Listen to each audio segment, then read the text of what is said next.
Okay, welcome back everyone. वापिस आए, आपका स्वागत है। In the last session, we discussed a few important points. हमने कुछ मुख्य बातों के बारे में पिछले अध्याय में से हमने पढ़ा। We said that God is a God of plan and purpose. हमने देखा कि हमारा परमेश्वर जो है एक उद्देश्य और एक लक्ष्य को रखने वाला परमेश्वर है। He has a plan and a purpose for each one of us. हमारे हर एक व्यक्ति के जीवन के बारे में एक लक्ष्य और एक उद्देश्य है। And you know, God wants us to fulfill that purpose. और परमेश्वर जो है वो उद्देश्य को पूरा करना चाहता है। God has a good plan for our lives. हमारे जीवन के बारे में परमेश्वर का एक अच्छा उद्देश्य है। There is a general plan of God where we know that we must be saved and we must live a life that glorifies God. हमारा एक सामान्य रीति से देखा जाए तो परमेश्वर का ये उद्देश्य हमारे बारे में कि हम एक अच्छा जीवन जी सके। No, to be saved and live a life that glorifies God. हम उद्धार प्राप्त कर कर जिए और एक परमेश्वर को महिमा देने लायक जीवन को जी सके। But the question which we are asking is, how exactly should that life be? और हमारा सवाल ये है कि सही मायने में वो कैसे हम जिए। What is God's specific plan for my life? मेरे जीवन का मतलब स्पष्ट जो लक्ष्य है, उद्देश्य है, वो क्या है?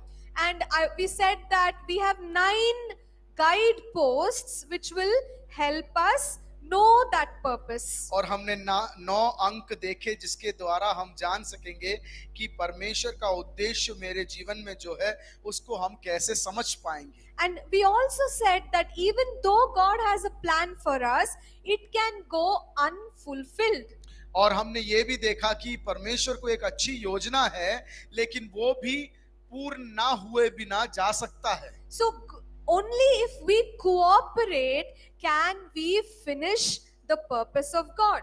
और अगर हम उसके योजना, उसके उद्देश्य के साथ हम लोग सहमति करते हैं तभी वो योजना जो है पूरा हो सकता है। We also said that Satan tries to stop us from fulfilling that purpose. और हमने ये भी देखा कि शैतान ये कोशिश में लगा रहता है कि कैसे वो उद्देश्य को पूरा ना होने पाए। But we must keep the focus. We must keep the focus. और हमें उस ध्यान को रखना है। And we must have endurance. और हमें धीरज भी रखना है। So this is a summary of what we did in the first session. और पहले सेशन में क्या हमने देखा उसका एक सारांश ये है। Everybody is good with this? इतना समझ में आया? Everyone? Anybody who didn't understand? कोई है जिसको ये बात समझ में नहीं आया? Okay, great. So now let's look at those 9 guideposts and discuss them one by one. एक के बाद एक जो है वो 9 अंक जो हमने पढ़े थे वो समझने की कोशिश करेंगे। So the first question in this session that we are going to ask is it possible for us to know God's plan for our life? हमारा पहला सवाल ये होगा कि क्या परमेश्वर की योजना हमारे बारे में जो है उसको हम जान पाएंगे? Yes, God has a plan. हाँ, परमेश्वर के लिए हमारे लिए की योजना है। Yes, God has a good plan. हाँ, परमेश्वर हमारे बारे में एक अच्छी योजना है। But can I know it? क्या मैं वो समझ सकता हूँ? What do you all think? आप लोग क्या सोचते हैं? क्या हम लोग समझ सकते हैं वो योजना को? Okay, how many of us say that we cannot know God's plans? You know, God's plans are so great, we can't know it. How many of you say that? आप लोग में से कितने लोग बोलते हैं कि प्रभु की योजनाएं जो है बहुत महान है लेकिन हम नहीं जानते? We can't know it. हम नहीं जान सकते। Anybody who says that? कोई भी ये कहता है कि प्रभु का योजना तो है मेरे बारे में लेकिन हम जान नहीं सकते हैं। कोई है ऐसा बोलता है? Okay, so that means all of you are saying that we can know God's plan for our lives. वो उसका हाँ, किसी ने वो उसका नहीं करके बोला नहीं, नहीं तो हाँ नहीं बोला, उसका मतलब ये है आप लोग सब लोग ये समझते हैं कि हम जान सकते हैं प्रभु का योजना क्या है। So, how many of us say that yes, we can know the plan of God for our lives? और आप में से कितने लोग कह सकते हैं कि मैं जान सकता हूं या सकती हूं कि प्रभु का योजना क्या है? Can you put your hands up? क्या हाथ उठा सकते हैं?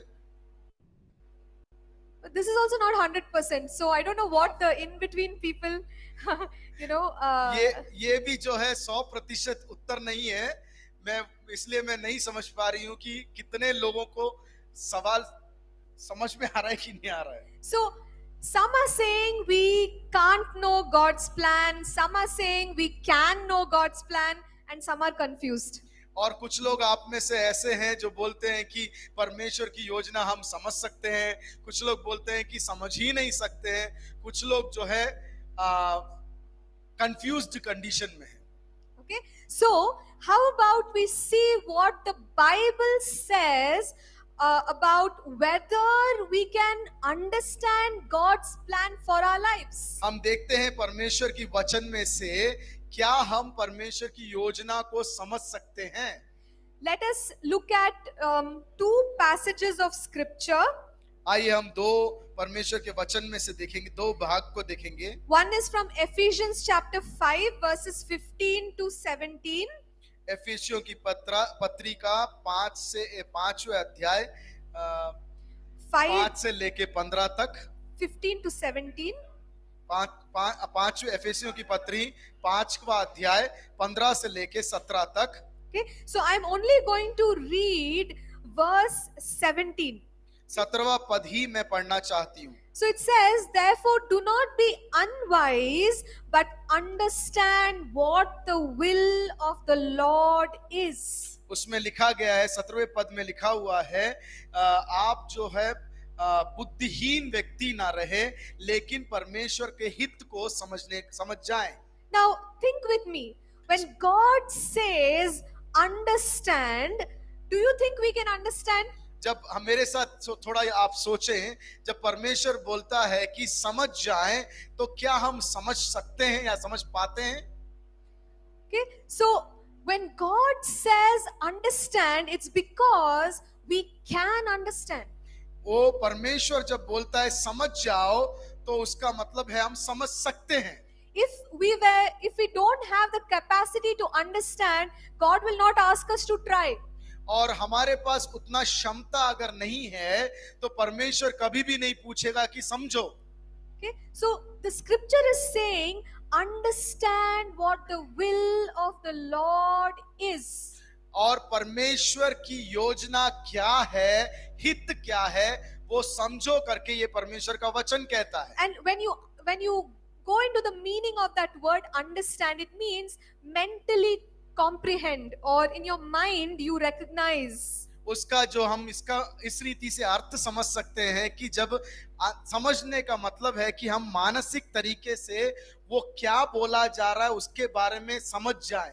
So it is possible that every single one of us can mentally understand what God's will is for our lives. उसका मतलब यह है कि परमेश्वर की योजना जो मेरे और आपके बारे में है, उसको मानसिक तरीके से मैं समझ जाऊं। Okay, everybody with me? आप Okay, समझ पा रहे great. हैं? Fine. Let's look at one more scripture from Colossians chapter 1 and verse 9. कोलोसियों की पत्री 1:9। I will read it and then we can read it in Hindi. So it says, for this reason we also, since the day we heard it, do not cease to pray for you and to ask that you may be filled with the knowledge of His will in all wisdom and spiritual understanding. नवा पद 9। इसीलिए जिस दिन से यह सुना है, हम भी तुम्हारे लिए यह प्रार्थना करने और विनती करने से नहीं चूकते कि तुम सारे आत्मिक ज्ञान और समझ सहित परमेश्वर की इच्छा की पहचान में परिपूर्ण हो जाओ। Okay, now let me also quickly read verse 10 and 11, and then I request brother to read it in Hindi. So verse 10 says, that you may walk worthy of the Lord, fully pleasing Him, being fruitful in every good work and increasing in the knowledge of God. Verse 11, strengthened with all might according to His glorious power for all patience and long suffering with joy. Verses 10 and 11. 10 और 11। ताकि तुम्हारा चाल चलन प्रभु के योग्य हो और वह सब प्रकार से प्रसन्न हो और तुम में हर प्रकार के भले कामों का फल लगे और तुम परमेश्वर की पहचान में बढ़ते जाओ और उसकी महिमा की शक्ति के अनुसार सब प्रकार की सामर्थ्य से बलवंत होते जाओ, यहाँ तक कि आनंद के साथ हर प्रकार से धीरज और सहनशीलता दिखा सको। Okay? So this is a prayer which Paul is praying for the church of Colossae. कलोसियों की कलीसिया के लिए पौलुस जो है ये प्रार्थना करता है, And in that prayer, he's asking God, fill them with knowledge. और वो प्रार्थना ये करता है, हे प्रभु इन लोगों को अपने ज्ञान से भर दे, Knowledge of your will. आपके हित का ज्ञान से भर दे। Okay, so that is what Paul is praying because God is able to do that. यही पौलुस उन लोग के लिए प्रार्थना करता है क्योंकि वो प्रभु कर सकता है। And Paul wants the church of Colossae, every believer, to understand what God's will is for them. और पौलुस ये चाहता है कि हर एक कोलोसियों के विश्वासी लोग जान जाएं कि परमेश्वर का उनके बारे में हित क्या है। Why? We see it in the rest of the verses. और आगे हम देखते हैं क्यों। Because then they will be able to live a life that pleases God. तभी वो परमेश्वर को खुश करने लायक जीवन को जी सकते हैं। That they will be able to be fruitful in their walk with the Lord. उनके जीवन जो परमेश्वर के साथ चल रहे हैं उसमें फलवंत रीति से तभी जी सकते हैं। And they will be strengthened by God. और उनको परमेश्वर के द्वारा बल मिलेगा। So all this is possible if the believer will understand the will of God. ये तभी पूरा होगा जब परमेश्वर के विश्वासी लोग उसके हित को समझ जाएंगे। So the point is that the Bible tells us that believers can understand God's will for their lives. और उसका मतलब ये है कि परमेश्वर का वचन सिखाता है एक विश्वासी जो है परमेश्वर के हित को समझ सकता है। But sometimes we say that no eye has seen, no ear has heard, no mind has conceived the plans that God has for us. हम कभी-कभी हम ये सुनते हैं हमारे वचन में, परमेश्वर के वचन में है, जो आंखों ने नहीं देखा, जो कानों ने नहीं सोचा और जो मन ने नहीं सोचा। Yeah, but you see in that passage, that is from 1 Corinthians chapter 2 verse 9, but verse 10 says that God has revealed them to us by His Spirit. पहली कुरिन्थियों दूसरा अध्याय 9वां पद वो बोलता है, लेकिन 10वें पद में अगर पढ़ेंगे उसमें लिखा हुआ है कि परमेश्वर ने उसकी आत्मा के द्वारा सब कुछ हमारे लिए बता कर दिया है। So it is true that God has amazing plans for us. उसका मतलब ये है कि परमेश्वर का हमारे लिए एक बहुत अच्छा योजना है। That nobody has seen, nobody has heard. जो किसी ने नहीं देखा है, किसी ने नहीं सुना हो।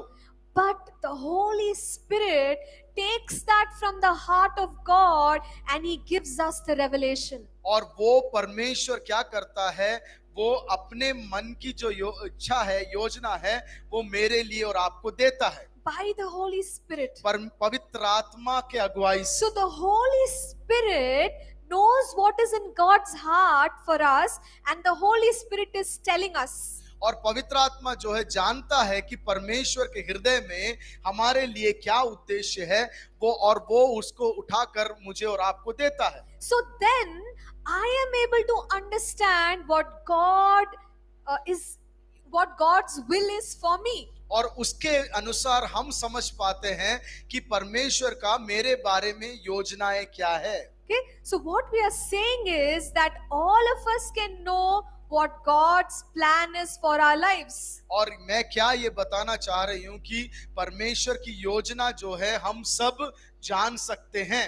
The Holy Spirit reminds us of what God's will is for our lives. और पवित्र आत्मा जो है मुझे और आपको ज्ञात करवाता है कि मेरे जीवन में क्या उद्देश्य है. So, for a believer to say, I don't know what God wants for me, is not correct. और एक विश्वासी अगर ऐसा बोले कि मैं नहीं जानता हूं या जानती हूं मेरे बारे में मेरे जीवन का उद्देश्य क्या है, तो वो गलत है. Maybe in the beginning we have no idea. हो सकता है शुरुआती जीवन में हमें मालूम ना हो, That is understandable. वो समझ में आता है. But as we are seeking the Lord, we will get revelation about what God wants us to do. जिस प्रकार से हम परमेश्वर में बढ़ते हैं और उसकी हित को जानने की कोशिश करते हैं, हमको ज्ञान हो जाएगा उसका मेरे जीवन में क्या उद्देश्य है. Because God begins to reveal to us. क्योंकि परमेश्वर जो है मुझे उसके बारे में ज्ञान देना शुरू करता है. And the longer we walk with the Lord, the clearer the picture gets. और जितना ज्यादा हम परमेश्वर के साथ चलते हैं, वो चित्र जो है और अच्छे से हमें दिखना शुरू हो जाता We है. become surer and surer of that purpose. हम उस उद्देश्य के बारे में ज्यादा से ज्यादा ज्ञान पाते जाते हैं. And the way that, many times we understand the purpose of God is that it is progressive, or it keeps increasing as time goes by. जैसे जैसे परमेश्वर का हित और या परमेश्वर की योजना का ऐसा है, जैसे जैसे हम परमेश्वर में बढ़ते हैं वो बढ़ता जाता है और वो अच्छे से समझ में आता जाता है. So think about Abraham. Abraham के बारे में सोचें. When God called him, Abraham went. जब अब्राहम को परमेश्वर ने बुलाया तो अब्राहम गया. And Hebrews 11:8 says he did not know where he was going, but he still went. वो कहा गया है वचन में कि वो जानता नहीं था कि कहाँ जाना है, लेकिन प्रभु ने बुलाया तो वो निकल पड़ा. But as the life of Abraham progresses, he begins to understand the promises of God, the dream of God for Abraham. और जिस प्रकार से उसका जीवन आगे परमेश्वर के साथ बढ़ता गया, वो समझ पाया कि उसके जीवन का उद्देश्य क्या है. But he had to take that first step.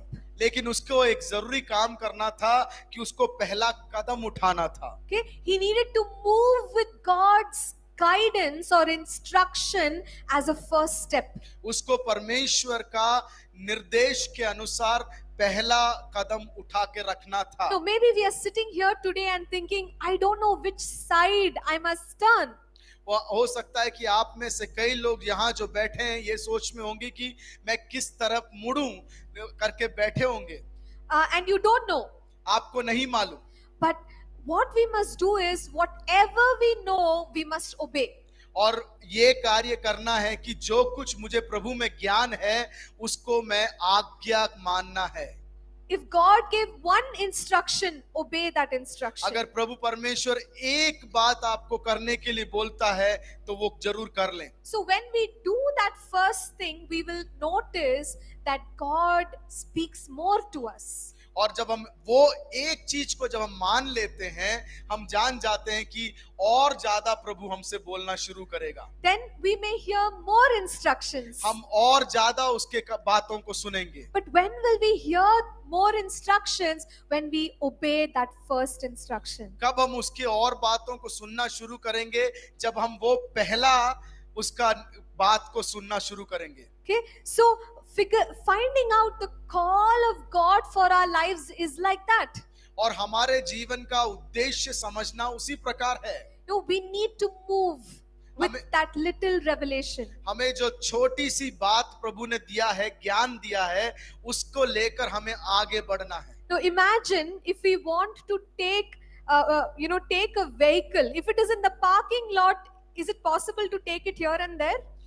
ऐसा सोचें कि एक गाड़ी अपने वहां खड़ा करते हैं, वहां खड़ा हुआ है, तो क्या उसको आगे पीछे ले जा सकते हैं? No, first the vehicle has to start and then it has to move. Then we can direct it here and there. और क्या होना है कि पहले गाड़ी को चालू करना है, तभी वो आगे पीछे हम लेके जा सकते हैं। But a lot of us, what we do, the vehicle is parked and we say, God, where should I go? Where should I go? कई लोग हम में से इस प्रकार से करते हैं कि गाड़ी पार्किंग एरिया में खड़ा है, उसमें हम हैं और हम सवाल करते हैं, प्रभु हम जाएं तो कहां जाएं।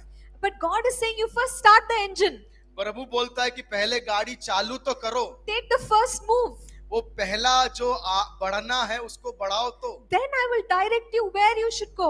और उसके बाद मैं आपको बताऊंगा कि तुम्हें जाना है तो कहां जाना है। Because sometimes we as believers, we are saying, God, I want to know the calling of God for my life. और कई बार हम लोग विश्वासी के समान बोलते हैं कि प्रभु क्या है मेरे जीवन का बुलाहट, मैं जानना चाहता हूं। Now, what is the great calling of God? Speak to me, speak to me.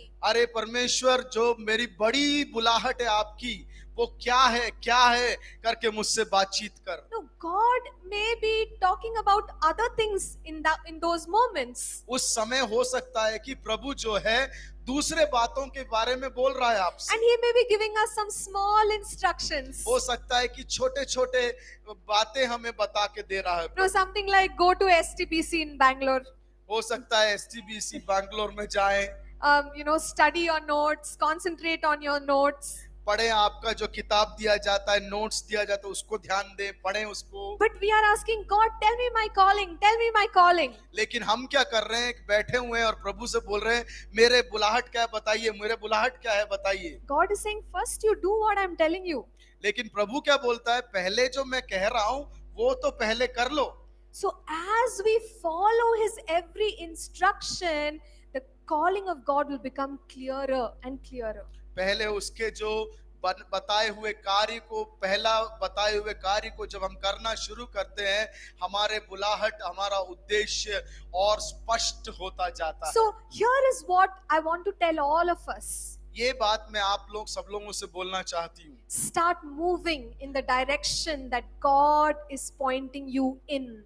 और आपको जिस मार्ग में प्रभु चलाना चाहता है, जो मार्ग दिखाता है, उस मार्ग में चलना शुरू करें। So sometimes we sit and 1 year, 2 year, 3 years. What is my calling? What is my calling? I'm still trying to find out my calling. और कुछ का कभी कभी ऐसा होता है कि 1-2 साल हम बैठे रहते हैं और पूछते हैं कि मेरा बुलाहट क्या है, मेरा बुलाहट क्या है करके पूछते रहते हैं। Sometimes believers, they'll wait for many years. Still the question is, what is my calling? What is my calling? कई विश्वासी लोग ऐसे करते हैं कि सालों सालों बैठे रहते हैं और पूछते हैं कि मेरा बुलाहट क्या है, मेरा बुलाहट क्या है। When we get up and start doing what God is showing us today, we will slowly move into that calling. लेकिन प्रभु जो आज दिखाता है, उसको जब हम करना शुरू करेंगे, तब आगे और क्या करना है वो दिखाता है। But if we just sit down and we are trying to find out, years may pass by. What is the use of knowing what our calling is? और अगर हम बैठे रहेंगे और हमारे उद्देश्य को या हमारे बुलाहट को खोजते ही रहेंगे, साल निकल जाएगा और व्यर्थ में चले जाएगा। Okay, so there are these 9 guideposts that we are going to look at now. और ये 9 बातें हैं, सूची है जो हम लोग देखने जा रहे हैं। So how can I know God's specific plan for my life? हम हमारे जीवन का जो बुलाहट है, उसका उद्देश्य है, सही मायने से कैसे समझ पाएंगे? First, most important point is to know the word of God. पहला मुख्य चीज जो है बातें समझने में, प्रभु की योजना समझने में, कि उसकी वचन को जाने। No, we are asking God, how can I live my life as a believer? हम लोग हमेशा पूछते हैं कि एक विश्वासी के रूप में, एक मसीहियत के रूप में मैं मेरा जीवन कैसे जीऊं? Lord, how to do my ministry? मेरी सेवकाई को मैं कैसे करूं? The Bible teaches us that scripture is inspiration of God. परमेश्वर का वचन कहता है कि परमेश्वर का वचन जो है पवित्र आत्मा का अगुवाई है। In 2 Timothy chapter 3 verse 16 and 17, दूसरा तिमुथियुस 3 का 16 और 17 में we see that all scripture is given by inspiration of God. परमेश्वर की सारी वचन जो है परमेश्वर की अगुवाई के द्वारा दिया गया हुआ है and is profitable for doctrine, for reproof, for correction. और वो उसका वचन जो है हमारे लाभ के लिए, हमारी भलाई के लिए और हमारी अच्छाई के लिए, हमारे जीवन के गलतियों को सुधारने के लिए And instruction in righteousness, और धार्मिकता के ज्ञान के लिए, that the man of God may be complete, thoroughly equipped for every good work. और हर एक अच्छे भले काम के लिए अपने आप को निपुण करने के लिए। So, God's word has all the instructions I need to live my life. हमारे जीवन को जीने के लिए परमेश्वर के वचन में सब कुछ है And that has to be the foundation. और वो होना चाहिए मेरा नींव। But without the word of God, if we are trying to search for the calling, we will never find it. और बिना परमेश्वर के वचन के द्वारा हम अगर हमारी बुलाहट को समझने की कोशिश करेंगे तो वो हमें कभी भी नहीं मिलेगा। Because the purpose of God and the calling of God should be aligned to the word of God. हमारा जो बुलाहट है और परमेश्वर का जो हित है हमारे जीवन में वो परमेश्वर के वचन के साथ मेल खाना है। So, if the word is not there, then how do I know what I am doing? अगर परमेश्वर का वचन ही मेरे जीवन में नहीं है तो हम कैसे समझ पाएंगे हम क्या कर रहे हैं। So, the word of God has to become our foundation. और परमेश्वर का वचन जो है मेरा और आपका नींव बनना है। And when we learn the word of God, we get a better understanding of God, of worship, of prayer, of many things. और जब हम परमेश्वर के वचन को सही मायने से जान जाएंगे तो हम समझ पाएंगे परमेश्वर की आराधना क्या है, परमेश्वर का स्तुति क्या है, उसके बारे में हम जान जाएंगे। So, for a believer, a very important step is to renew the mind. और एक विश्वासी के जीवन में प्रमुख बात यह है कि अपने मन को नयापन करते रहे। So, Romans chapter 12 and verse 2, it says, don't be conformed to this world, but be transformed by the renewing of your mind. Romeo की पत्री 12 का 2 में कहा गया है कि इस जगत के अनुसार ना जिए, अन्यथा अपने दिमाग को, अपने सोच विचार को परमेश्वर के वचन के साथ बदलते रहो, नया करते रहो। So, what is this renewing of the mind? और हमारे मन को नया बनाना क्या है? Renewing of the mind simply means removing our old thoughts and replacing it with God's thoughts. और हमारे मन को नया करने का मतलब ये है कि हमारे पुराने सोच जो है उस सबको बाहर निकालना और परमेश्वर के वचन के साथ हमारे मन को भर देना। Now, imagine that this wall is a brick wall. एक उदाहरण ले ले कि ये दीवार जो है ईंट का बना हुआ है And it is not strong, it can break any time. और ये मजबूत नहीं है, कभी भी ये गिर सकता है, टूट सकता है। So what I do is I take concrete blocks, you must have seen that concrete brick blocks, and I start breaking the wall from here and putting the concrete blocks. और उसके जगह पर इसको मजबूत ना होने के कारण मजबूत करने के लिए मैं क्या करता हूं कि ये जो दीवार का एक साइड से तोड़ते हुए जो सीमेंट से बना हुआ जो ईंटा होता है उसको मजबूत दीवार को मजबूत बनाने में नए सिरे से चालू करता हूं। So what I'm doing is I'm removing the mud brick and I'm keeping the cement brick. और मैं क्या कर रही हूं कि मैं जो मिट्टी से बना जो ईंटा है उसको निकाल कर सीमेंट से बने ईंटे को लगा रही हूं। So maybe after 2 days you will see that there are no mud bricks. और हो सकता है कि 2 दिन के बाद ऐसे आपको दिखे कि वहां पे मिट्टी का ईंटा नहीं है, सीमेंट से बना हुआ ईंटा है। So this wall is now stronger ये दीवार जो है पहले से मजबूत बन चुका है because I have replaced mud bricks with cement bricks. क्योंकि मैंने मट्टी से बने ईंटे को हटाकर सीमेंट से बना ईंटा वहां पर लगा दिया। That is what renewing the mind means. उसी तरीके से है हमारे मन को नया बनाना।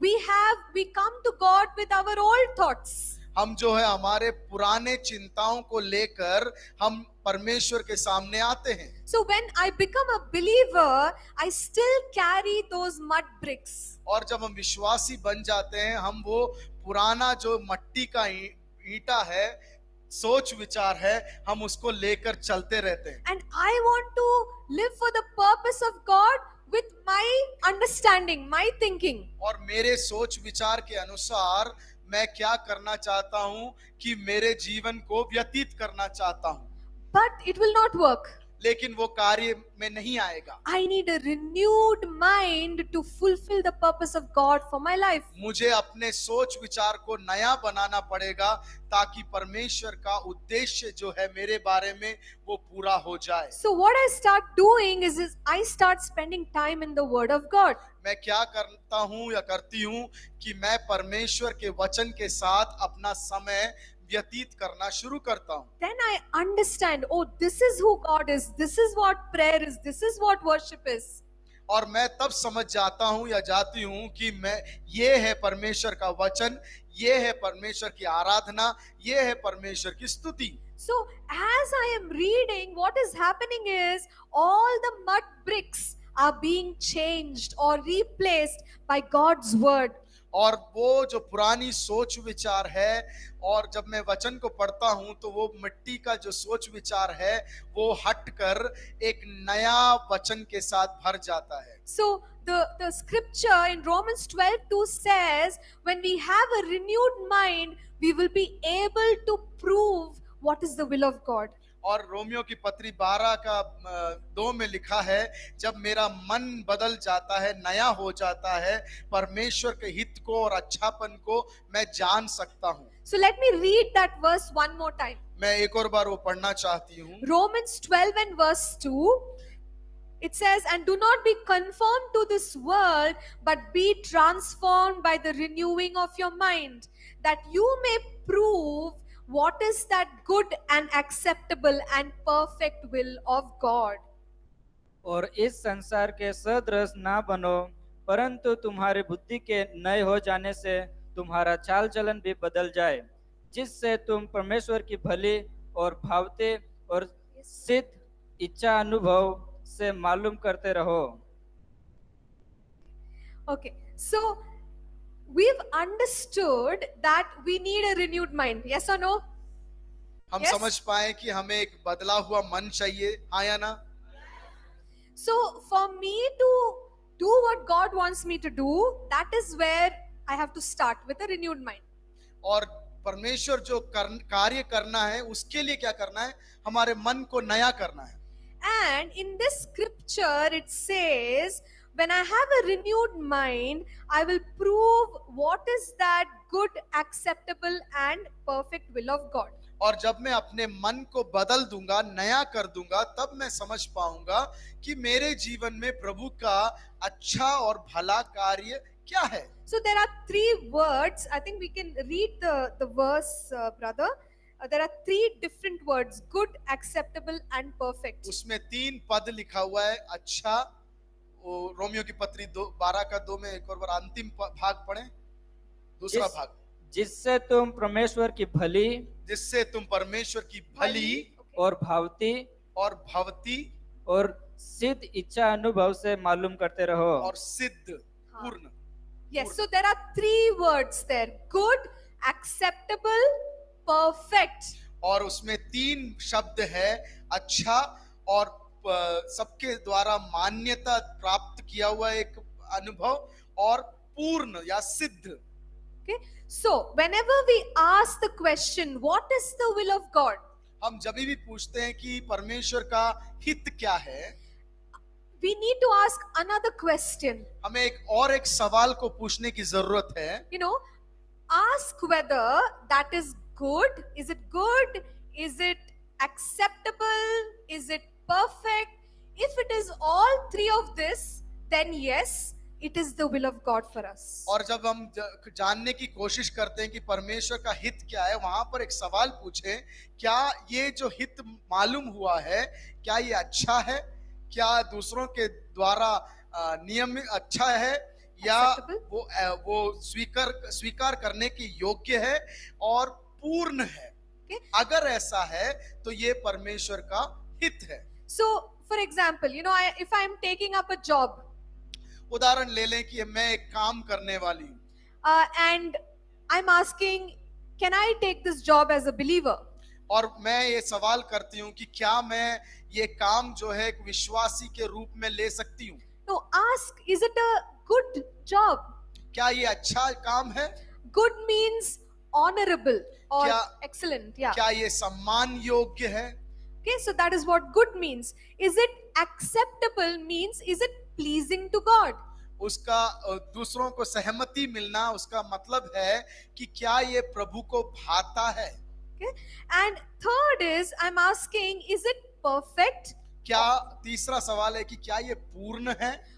Perfect means without any flaws or defects. कि उस पर पूर्ण का मतलब है बिना किसी खामियों के, खामियां समझते हैं, बिना कुछ गंध के या कुछ खराबी के, पूर्ण। Now, if the answer to any one of this is no, अगर आपके सवाल के अंदर तीनों में से किसी एक भी सवाल का ना करके उत्तर है, it is not God's will. वो परमेश्वर का हित नहीं है। Okay, it has to be all three. तीनों होना है। So God's will is always honorable. और परमेश्वर का जो हित होता है हमेशा सम्माननीय होता है। It is acceptable or pleasing to him. वो परमेश्वर के द्वारा स्वीकृत होता है या उसको संतुष्टि पहुंचाता है। And there is no flaw or defect in it, or it is perfect. और उसके हित में कोई भी खराबी या गंध नहीं होता है। Okay, so then yes, it is the will of God. तभी ये तीनों जब सही होता है तभी परमेश्वर का ये हित है। So the decisions we make, we can test like this. Ask, is it good?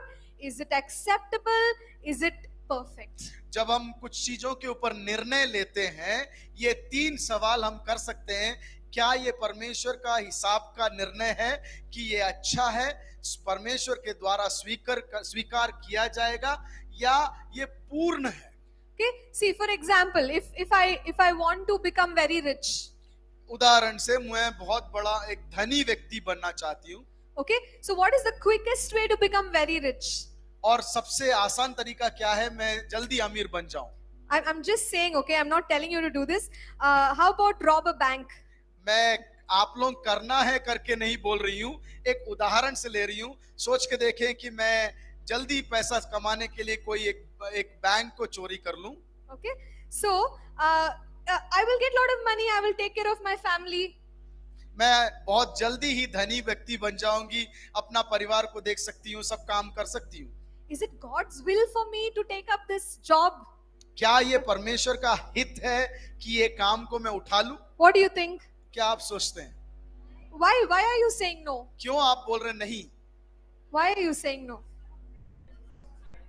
It's not good. Definitely it's not good. According to the society, it is not good. Yeah, according to the society, it's not good. According to God, it's not good. It's not acceptable to God. According to law, it's not good, right? परमेश्वर के हित के खिलाफ है, society में मान्यता नहीं प्राप्त होगा, अच्छा नहीं है, प्रभु उसमें खुश नहीं होगा। Okay, so it's so clear. It's not God's will for me. उसके वो स्पष्ट है कि वो मेरे लिए प्रभु का हित ही नहीं है। Okay, and I have to find a job which is good, acceptable, perfect.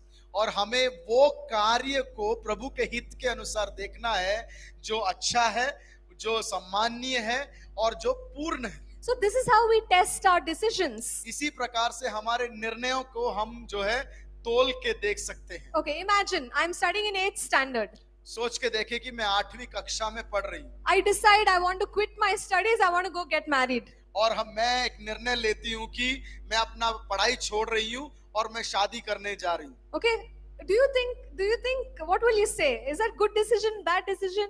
क्या वो अच्छा निर्णय या खराब निर्णय है?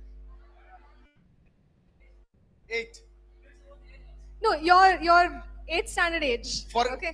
एज को भूल जाइए, निर्णय को सोचिए, क्या वो अच्छा निर्णय है, खराब निर्णय है? Why? Because it's definitely not good at this point in life to make this kind of a decision.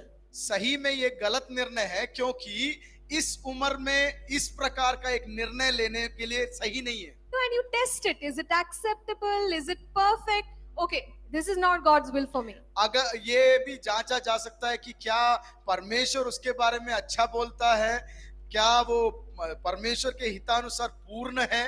नहीं, ये कुछ भी नहीं है, इसके कारण से वो गलत निर्णय है। So, this is what Paul is writing to the Romans. He's saying, if you have a renewed mind, you will be able to check. Is this a good decision? Is this the will of God? Yes, no, you will be able to tell. इसीलिए पौलुस Romeo की पत्री में कहता है कि अगर आपका मन जो है परमेश्वर के वचन के अनुसार बदलता रहेगा, मतलब नया होता रहेगा, तो क्या परमेश्वर का अच्छा हित है, हम उसको जांच पाएंगे। So, for that, I need to know the word of God. इसलिए उसको अच्छा भला देखने के लिए मुझे वचन का ज्ञान होना जरूरी है। If I don't know the word of God, अगर मुझे वचन नहीं मालूम है I cannot test any decision. और ये मेरे निर्णयों के बारे में मैं जांच पड़ताल नहीं कर सकता, Then how will I know God's purpose for my life? और अगर ऐसा है तो किस प्रकार से मैं परमेश्वर के हित को जान पाऊंगी या पाऊंगा। So, the first important thing to know the will of God is to know the word of God. पहला जो चीज है जिसके द्वारा मैं परमेश्वर का हित मेरे बारे में जान सकता हूं या जान सकती हूं, वो है परमेश्वर के वचन के द्वारा। And the Bible also tells us that when we keep renewing our minds like this and we keep practicing that renewed mind, we will become faster and faster at deciding what the will of God is. जब परमेश्वर का वचन कहता है कि जब मैं परमेश्वर के वचन के द्वारा अपने दिमाग को नयापन करते जाता हूं, तो जल्दी से जल्दी परमेश्वर का अच्छा भला हित क्या है उसको मैं समझ सकता हूं। So, this is what is the first step, friends, ये है पहला पड़ाव, that we need to be aligned to the word of God. कि हमें परमेश्वर के वचन के अनुसार चलना है। Okay, everybody with me? We understood the point 1? पहला पॉइंट समझ में आ गया आप लोगों को? Very good. So now let's go to the second point. आइए हम दूसरे पॉइंट में जाएंगे। Recognize the seeds in your life. हमारे जीवन में जो बीज है उसको समझें। Okay, so what are the seeds in your life? मेरे जीवन में क्या बीज है। So we notice that God works in accordance to a seed principle. और परमेश्वर के वचन में हम देखते हैं कि परमेश्वर जब हमारे जीवन में काम करता है, एक बीज के समान काम करता है। He puts a seed in our lives that helps us know where he is calling us. वो हमारे जीवन में एक बीज डालता है जिसके द्वारा हम समझ पाते हैं कि हमें वो कहाँ की ओर बुला रहा है। So if you look at the life of Joseph in the Bible, as a young boy, he used to have dreams. और यूसुफ के जीवन में अगर मैं बाइबल के अंदर से अगर हम देखेंगे, वो देखते हैं कि वो सपना देखता था कि उसका जीवन कहाँ की ओर जाएगा। So he became very familiar with dreams and interpretation of dreams. और हम जो है सपने और सपनों का अर्थ समझने के बारे में हम जान पाएंगे। Okay, so Joseph, the seed in his life were the dreams that God gave him. और यूसुफ के जीवन में जो बीज था वो था जो सपना जो था यीशु प्रभु ने उसको दिया। So there was a gift that God gave him, which is the seed. उसके अंदर एक थोड़ा प्रभु ने क्या दिया था, वो था एक बीज। So maybe today in our own lives we see some seeds or some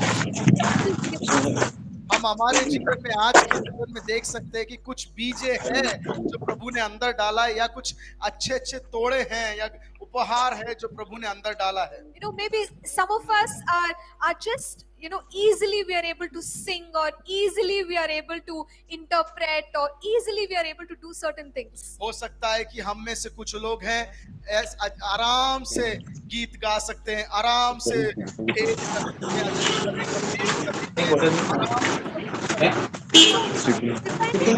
That gift that you discovered early in your life, you recognize that that is the seed.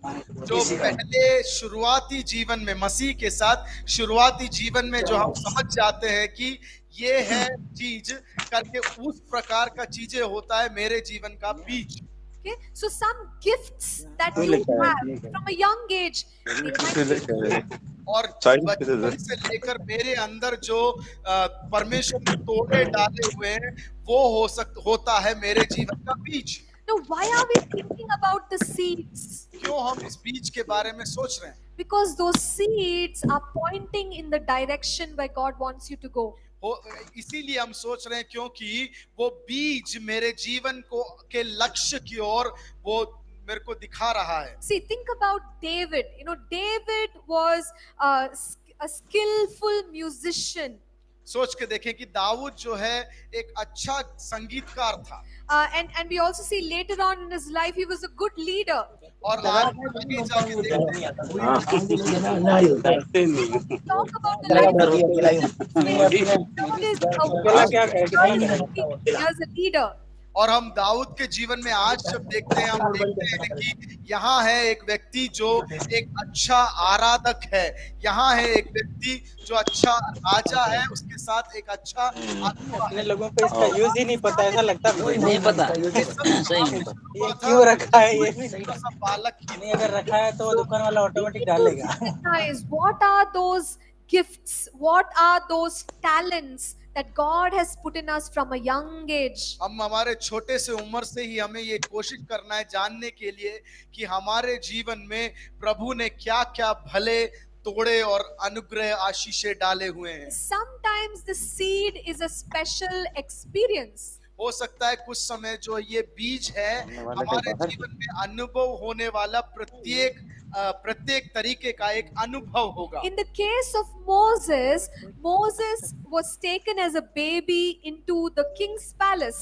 मूसा के जीवन में अगर देखें तो एक छोटा बच्चे के वो आयु से ही उसको राजघराने में लेके गए। Okay, and he grew up in the king's palace. वो राजघराने में पला बड़ा। That is his special experience, which other people not have. अनुभव नहीं मिला, वो एक अनुभव था जो मूसा को मिला था। Helped him lead the children of Israel. वो अनुभव जो था उसको सहायक बना जब उसने इजरायलियों का अगुवाई किया। So we have to think about those special gifts, special talents, special experiences that we have, because it's pointing us in the direction where God wants us to go. और वो जो हमारे अंदर प्रभु ने डाले हुए तोड़े हैं, प्रभु ने डाले हुए अच्छे उपहार आशीष अनुग्रह जो है हमें जानना जरूरी है, जो हमें परमेश्वर की हित की ओर मार्गदर्शन करता है। Okay, so I'm just going to pause right now because Vidya has a question. So, Vidya, yes, please go ahead. You can either. I cannot hear you, Nancy. I can't hear you. I'm just telling you some other person I made it unmuted and talking all the time. एक बहन एक सवाल पूछना चाहती है। Vidya, please give me one moment. I can't hear you. Can you hear me now? So now, yeah, if you can please type it, that will be helpful. We'll fix the audio for the next session. No, I'm just informing that the other participant is unmuted and talking always. I'm not able to hear you.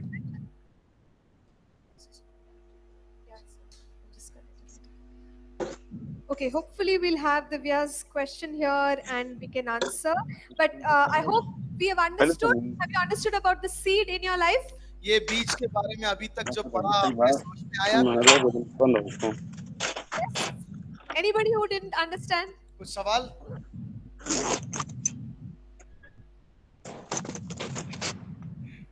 Okay, so maybe we can stop here and then we will come back, right, after 15 minutes and continue from there. यहाँ पर रोकेंगे और 15 minute का एक break लेंगे, उसके बाद आगे आएंगे। क्यों नीचे ऊपर से जाना चाहिए, नीचे से क्यों भाग गया?